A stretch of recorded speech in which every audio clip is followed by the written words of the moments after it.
कार्यकर्ते मुंबईत येणार की मुंबईच्या बाहेर जरा सविस्तर ही सगळी माहिती आपल्याला लवकरच सांगितली जाईल. जे डिटेल्स आहेत मोर्चाचे ते आपल्या जवळ येतीलच. महत्त्वाची गोष्ट हीच आहे की हा मोर्चा मुंबई महानगरपालिकेत जो चाललेला भ्रष्टाचार आहे, गेले 1 वर्ष आपण पाहतोय.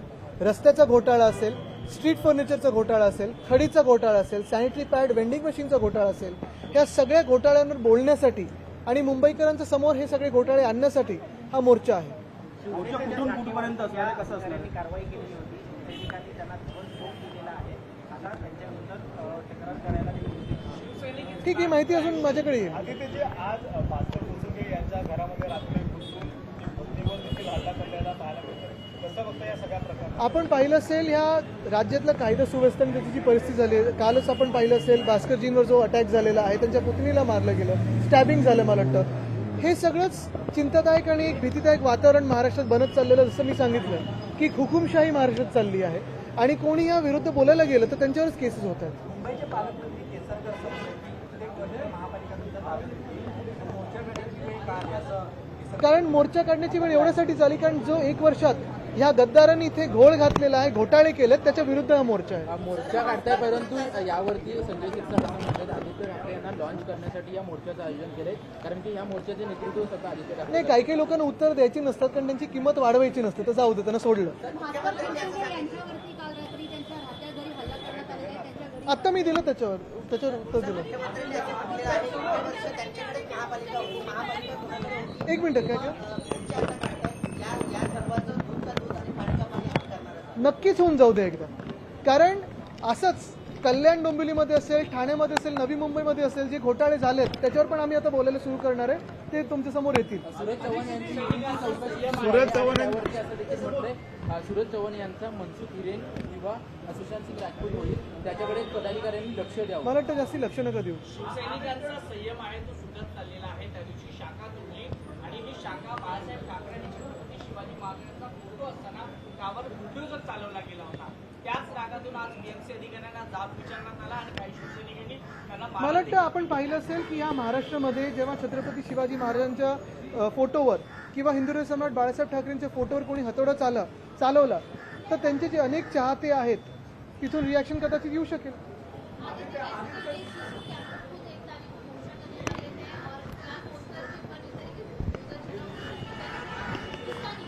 नहीं, अगर आप देखें तो महाराष्ट्र में जो भी चल रहा है वो एक हुकुमशाही का राज्य ऐसे चल रहा है.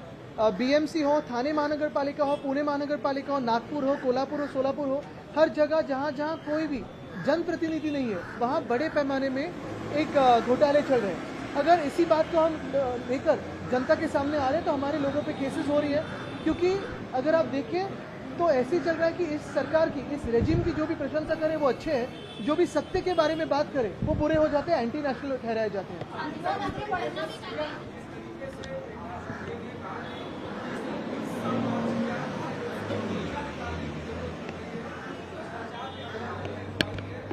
क्योंकि 20 साल जब वो हमारे पार्टी में थे, हमारे कंट्रोल में थे, अभी अब जो छूट गए हैं तो पैसे कमाने में लग गए, खोखे के पीछे भाग रहे हैं, तो कहीं ना कहीं जवाब तो आएगा. मोर्चा इसीलिए है. रस्ते की लड़ाई शिवसेना लड़ते हुए नजर आ रही है, क्योंकि आज पानी के लिए जो है वो आक्रामक तरीके से मोर्चा निकाला था. 1 तारीख को आपका मोर्चा भी था. बिल्कुल, क्योंकि हम जनप्रतिनिधि हैं, जनता की आवाज़ उठाते रहते हैं. अगर आप देखें तो महाविकास आघाड़ी की सरकार हो या पहले पिछले 25 सालों में मुंबई महानगर पालिका में सरकार हो, जनता के काम वहाँ होते थे, जनता की आवाज़ सुनी जाती थी. अगर आप देखें तो कल म्यूनिसिपल कमिश्नर गायब थे, परसों म्यूनिसिपल कमिश्नर गायब थे. हमारे वक्त पे अगर आप देखें तो हर कोई म्यूनिसिपल कमिश्नर हो, एएमसी हो, डीएमसी हो, जब भारी बरसात होती थी मुंबई में तो वो रास्तों पे दिखाई देते थे, आपके साथ भी घूमते थे, बातचीत करते थे, रिपोर्टिंग करते थे. वैसे ही मेयर हो या फिर हमारे वक्त पे अगर आप देखें तो सीएम साहब खुद, उको साहब ने रास्तों पे आके जायजा लिया था जब बारिश हो रही थी. कल का जो चल रहा था वो एक टूरिज्म जैसे चल रहा था कि कहाँ कहाँ बारिश हुई, कोस्टल रोड जाके देखते हैं, यहाँ जाके फोटो अप करते हैं.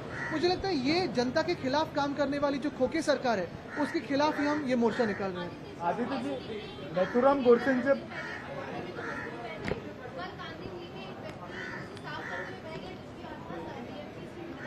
अगर आप देखें तो बीएमसी किसी की भी जिम्मेदारी लेने के लिए तैयार नहीं है. सच में बात कहें तो प्री मानसून जो काम होते हैं जो हमारे वक्त पे होते थे तो मुंबई में जो 16 एजेंसियां काम करती हैं उनके साथ कोऑर्डिनेशन की बैठकें होती थी. MMRCL हो, MMRD हो, म्हाडा हो, SRA हो, फिर उसमें डिलैपिडेटेड बिल्डिंग्स कहाँ है, कुछ इंफ्रास्ट्रक्चर का काम कहाँ चल रहा है, मैनुअल्स कहाँ है, और जो जिम्मेदारी लेते थे उसको पूरी निभाते थे। कल की अगर आप बात करें तो आप भी सवाल किससे करें, ये बड़ा सवाल होता ही है। आदित्य जे नथुराम गोडसेंचं पोस्टर घेऊन आहे तो जल्लोष साजरा करताना पाहायला मिळाले। एसटीची निवडणूक झाली आणि स्वतः वाटते यांचं पॅनल विजयी झालं, मात्र नथुराम गोडसेंचं पोस्टर घेऊन सगळे विजय केले। नाही, मला वाटतं एक महत्त्वाची गोष्ट आहे की ह्या सगळ्या गोष्टी, महत्त्वाचे जे विषय देशात चाललेले आहेत ते तिथून लक्ष दुसरीकडे नेण्यासाठी चाललेलं आहे, आणि हे भाजप प्रणित असं सगळं।